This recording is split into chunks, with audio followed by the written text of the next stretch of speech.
اتنا بھی برا ہو بس گھر جوڑنا ہے. اصل میں تو گھر محبتی سے چلتے ہیں. ایک دوسرے کو جب تک برداشت نہیں کرو گے تو گھر نہیں چلتے. ٹھیک ہے برداشت نہیں کرو گے نہیں چلتے, لیکن برداشت کی بھی ایک لمٹ ہے. کیوں برداشت کریں حد سے زیادہ؟ کیوں برداشت کریں بھائی؟ کیوں؟ شادی ہم نے برداشت کرنے کے لیے تھوڑی کی ہے, سکون کے لیے کی ہے نا. تو ٹھیک ہے اس سکون میں کچھ چیزیں, ہر دنیا کی ہر نعمت میں کچھ فالٹ بھی ہوتے ہیں, لیکن ہر چیز کی یہ کیا ہوتی ہے؟ حد ہوتی ہے. اس حد سے آگے میں تو کم از کم برداشت نہیں کر سکوں گا بھائی, جو میں دوسروں کو کیا ایسی ترغیب دوں. ایک چیز لمٹ ہوتی ہے نا, ایک لمٹ کے بعد آدمی کی کھوپڑی گھومنا شروع. کہتے ہیں بھائی وہ میرے پاس آتے ہیں کہ صبح شام کہ بیگم صاحب یہ بھی نہیں کرتی, یہ بھی نہیں کرتی, یہ بھی نہیں کرتی, یہ بھی نہیں کرتی, یہ بات بھی نہیں مانتی, جب چاہیں پرس اٹھا کے گھر سے باہر بھی چلی جاتی ہیں, نہ ابا کی خدمت نہ اماں کی خدمت, کچھ بھی نہیں مان رہی, ایک کسی چیز میں شوہر کو فالو نہیں کر رہی. میں کہتا ہوں بھائی جان چھڑاؤ, تم نے اگر خالی ثواب کے لیے کسی عورت پہ خرچ کرنا ہے تو عیدی سینٹر میں بہت ساری بیوہ عورتیں ہیں جن کو تم جا کے کھلا دیا کرو, جب کسی کام کی نہیں ہے. اسی طرح میاں بھی اگر وہ خرچہ نہیں اٹھا رہا, گھر کا کرایہ بھی نہیں دے رہا, بچوں کے اسکول کی فیسیں بھی نہیں دے رہا, علاج معالجے کے پیسے بھی نہیں دے رہا, میاں فوراً سے پہلے بدل لو بھائی. ہم تو یہی کہتے ہیں لوگوں, ایسے میاں کی اطاعت کر کے خامخواہ میں اگر ثواب ہی حاصل کرنا ہے تو اتنی خدمت اپنے ابا کی کر کے, وہ بھی تو ثواب ہے نا. رہنے تو نہیں سمجھ میں آ رہا تو رہنے دو. وہ میں اکثر خلا کا واقعہ بیان کرتا ہوں نا, دور نبوی میں خلا ہوا تھا. جمیلہ بنت ثابت انصاری رضی اللہ تعالی عنہا رسول اللہ صلی اللہ علیہ وسلم کے پاس آئیں. صحیح بخاری کی حدیث ہے. شادی ہوئی, پہلے اپنے میاں کو دیکھا نہیں تھا انہوں نے. جب پہلی رات میں میاں کو دیکھا تو ان کو اندازہ ہو گیا کہ بھئی یہ تو شکل و صورت کے لحاظ سے میرے لیول کے بالکل بھی نہیں ہے. تو وہ نبی کے پاس آ گئیں فوراً کہ یا رسول اللہ, کہ میں ثابت الانصاری کے دین اور اخلاق پر مجھے کوئی اعتراض نہیں ہے, بہت نائس پرسن, بہت نیک آدمی, بہت نیک, بی من الجمال ما ترا, میں جس قدر خوبصورت ہوں آپ جانتے ہیں, لیکن ثابت الانصاری قد کے لحاظ سے چھوٹے, رنگ کے لحاظ سے انتہائی سیاہ, تو کسی بھی لحاظ سے ان میں اٹریکشن میرے لیے نہیں ہے. بالکل جوڑ کی شادی نہیں ہوئی ہے یہ, مجھے خلا چاہیے. مجھے کیا چاہیے؟ خلا. خلا کا مطلب شوہر سے طلاق. خلا کا مطلب وہ نہیں ہوتا جو آج کل عدالتوں نے بنا دیا ہے کہ اور عدالت خود سے کچھ دے دے. مطلب یہ ہے کہ شوہر سے اس شرط پہ طلاق چاہیے کہ مہر واپس کرنے کے لیے تیار ہوں. ایسی طلاق کو خلا کہا جاتا ہے. ہوتی وہ طلاق ہی ہے اور دیتا وہ شوہر ہی ہے, کیونکہ ڈیورس شوہر کے علاوہ کوئی بھی نہیں دے سکتا. جج صرف اپنی بیوی کو طلاق دے سکتا ہے, دوسروں کی بیویوں کو جج کو ڈیورس دینے کا رائٹ نہیں ہے. تو آپ صلی اللہ علیہ وسلم نے ان کے میاں کو بلایا اور فرمایا دے دو طلاق اس کو, مشورے کے طور پر. طلقھا, ان کو کیا کرو؟ طلاق دے دو. کہ آپ جانتے تھے کہ یہ چلو ایک غلطی ہو گئی نکاح کر کے, اب اس کو باقی رکھنا اس سے بڑی غلطی ہوگی, نہیں لڑتے رہیں گے تو چھوڑ دو اس کو. اس سے بھی پتہ چلتا ہے کہ ہمارے معاشرے میں جو طلاق کو بہت معیوب سمجھا جاتا ہے نا, طلاق معیوب ہے اتنی نہیں ہے جتنی سمجھا جاتا ہے. نہیں یہ سر پٹول رہے ہیں تو چھوڑو یار, تمیز سے علیحدگی اختیار کر دو. اتنا زیادہ نہیں, ہندوؤں کی طرح نہیں ہے کہ آسمانوں پہ جوڑے بنتے ہیں تو وہ ایلفی سے چپک گئے ہیں. اب حقیقت ہے یہ تو ہندو عیسائیوں کی باتیں ہیں جو گراؤنڈ ریئلٹی سے ہٹ کر ہوتی ہیں کہ جوڑے آسمانوں پہ بنتے ہیں, وہ بن گئے. جوڑے آسمانوں پہ بنتے ہیں, ٹوٹتے بھی آسمانوں پہ ہی ہیں. وہ ٹوٹنا بھی آسمان پہ ہی لکھا ہوا ہوتا ہے کہ یہ نہیں چلیں گے تو چلو بھائی تمیز سے الگ ہو جاؤ. ایسا نہ ہو جا کے بلا وجہ الگ ہو جائیں. یعنی ایک حد ہوتی ہے برداشت کی. کیا ہوتی ہے؟ ایک حد ہوتی ہے. میرے سامنے ایک دفعہ ایک میاں بیوی کا کیس آیا, تو وہ کیس میں یہ نوعیت تھی کہ بہت زیادہ ان کے پھڈے ہو رہے تھے نا. خیر ہم نے سلو صفائی کرا دی.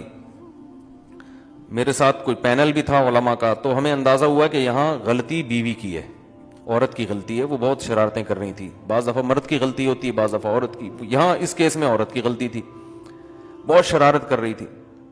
تو جب ان کا صلح ہوا نا, تو پھر صلح میں یہ طے ہوا کہ اب یہ جیسی بھی ہے, جس طرح بھی ہے, شوہر کو برداشت کرنا پڑے گا.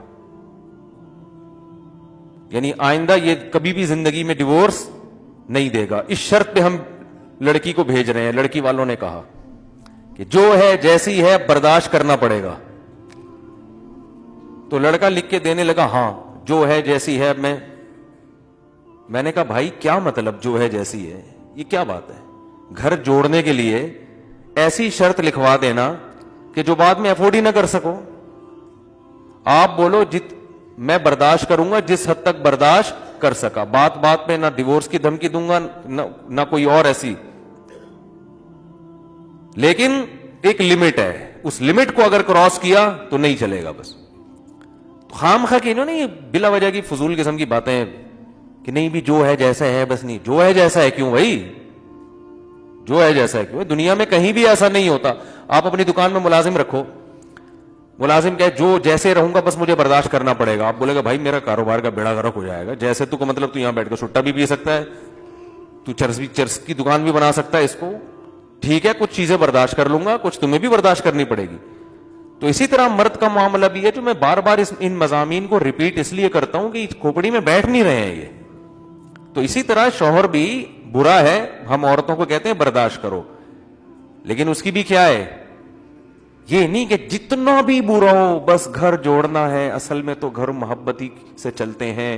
ایک دوسرے کو جب تک برداشت نہیں کرو گے تو گھر نہیں چلتے. ٹھیک ہے برداشت نہیں کرو گے نہیں چلتے, لیکن برداشت کی بھی ایک لمٹ ہے. کیوں برداشت کریں حد سے زیادہ؟ کیوں برداشت کریں بھائی؟ کیوں؟ شادی ہم نے برداشت کرنے کے لیے تھوڑی کی ہے, سکون کے لیے کی ہے نا. تو ٹھیک ہے اس سکون میں کچھ چیزیں, ہر دنیا کی ہر نعمت میں کچھ فالٹ بھی ہوتے ہیں, لیکن ہر چیز کی یہ کیا ہوتی ہے, حد ہوتی ہے. اس حد سے آگے میں تو کم از کم برداشت نہیں کر سکوں گا بھائی, جو میں دوسروں کو کیا ایسی ترغیب دوں. ایک چیز لمٹ ہوتی ہے نا, ایک لمٹ کے بعد آدمی کی کھوپڑی گھومنا شروع. کہتے ہیں بھائی وہ میرے پاس آتے ہیں کہ صبح شام کہ بیگم صاحب یہ بھی نہیں کرتی, یہ بھی نہیں کرتی, یہ بھی نہیں کرتی, یہ بھی نہیں کرتی, یہ بات بھی نہیں مانتی. جب چاہیں پرس اٹھا کے گھر سے باہر بھی چلی جاتی ہیں. نہ ابا کی خدمت نہ اماں کی خدمت, کچھ بھی نہیں مان رہی. ایک کسی چیز میں شوہر کو فالو نہیں کر رہی. میں کہتا ہوں بھائی جان چھڑاؤ. تم نے اگر خالی ثواب کے لیے کسی عورت پہ خرچ کرنا ہے تو عیدی سینٹر میں بہت ساری بیوہ عورتیں ہیں جن کو تم جا کے کھلا دیا کرو, جب کسی کام کی نہیں ہے. اسی طرح میاں بھی اگر وہ خرچہ نہیں اٹھا رہا, گھر کا کرایہ بھی نہیں دے رہا, بچوں کے اسکول کی فیسیں بھی نہیں دے رہا, علاج معالجے کے پیسے بھی نہیں دے رہا, میاں فوراً سے پہلے بدل لو بھائی. ہم تو یہی کہتے ہیں لوگوں کو. ایسے میاں کی اطاعت کر کے خامخواہ میں اگر ثواب ہی حاصل کرنا ہے تو اتنی خدمت اپنے ابا کی کر کے, وہ بھی تو ثواب ہے نا. رہنے تو نہیں سمجھ میں آ رہا تو رہنے دو. تو خامخواہ میں پھلترو کی طرح ایک بندے کا نام اپنے ساتھ لگانے کا, جب وہ کوئی سرے سے کوئی حقوق ہی ادا نہیں کر رہا ہے تو پھلترو کی طرح نہیں چیزیں چپک جاتی ہیں آپ کے ساتھ. دیکھا ہوگا نا پھلترو, پتہ ہے کسے کہتے ہیں؟ بعض دفعہ یہ ہوتا ہے, اب تو یہ چیزیں ختم, بچپن میں چیزیں نظر آتی تھیں. جیسے سردیوں میں نا چیزیں چپک جاتی ہیں, تو اون جو سویٹر بن رہی ہوتی تھی نا خواتین گھر میں, تو بعض دفعہ اون چپک گیا کپڑے سے. اب وہ دھاگے کی طرح جا رہا ہے آدمی, یوں کر رہا ہے تو شلوار سے چپک گیا, ادھر سے ہٹا رہا ہے اس والے پہ چپک گیا. تو اکثر وہ قمیص کے پیچھے چپکتا تھا, وہ نظر نہیں آتا تھا, پھر تو وہ چپکا رہ جاتا تھا. تو لوگ کہتے تھے کیا یار پھلترو لگا لیے ساتھ میں, جہاں جا رہے ساتھ ساتھ یہ. تو ایسے ہی بعض عورتوں نے پھلترو کی طرح میاں کو اپنے ساتھ چپکایا ہوا ہے. وہ ایک حق بھی کم وقت ادا کرنے کے لیے تیار نہیں ہے. تو بعض نے پھلترو کی طرح بیگم کو چپکایا ہوا ہے, بعض نے پھلترو کی طرح. تو ایک حد ہے برداشت کی بھی. اس کے بعد پھر قرآن کیا کہتا ہے؟ تمیز سے علیحدگی. تو مجھے ڈر یہ لگتا ہے ایسی باتوں سے خامخواہ میں کی علیحدگیاں نہ شروع ہو جائیں. یہ بھی بہت ڈر لگ رہا ہوتا ہے, سائڈ افیکٹ بھی بہت ہوتے ہیں اس طرح برملا بات کرنے کے. لوگ بلا وجہ زندگی گزار رہے ہوتے ہیں, برداشت کر کے خامخواہ میں علیحدہ نہ ہو جائیں. تو وہ برداشت اصل ہے لیکن ایک حد تک. اور حد جو میں لوگوں کو بیان کرتا ہوں, شوہر اتنا خراب ہو جائے کہ عورت ذہنی مریضہ بننا شروع ہو جائے, ڈپریشن کی گولیاں کھانا شروع کر دے, تو بس یہ لمٹ کراس ہو گئی ہے. اب کیا ہے, اسٹریس اتنی ہے کہ گولیوں پہ آ گئی ہے. اگر بیوی, ساس نے بہو کو اتنی ٹینشن دی ہے کہ اب بہو صاحبہ ڈپریشن کی گولیوں پہ آ گئی ہیں, تو بھائی اب کیا ہونا چاہیے؟ یہ بہت ہو گئی. کیونکہ اس کی وجہ یہ ہے کہ اب غلطی جس کی بھی ہو, لیکن اب یہ حدود اللہ پر قائم بولو نا نہیں رہ سکتی. اب غلطی میں پڑنا کہ کس کی غلطی تھی, جس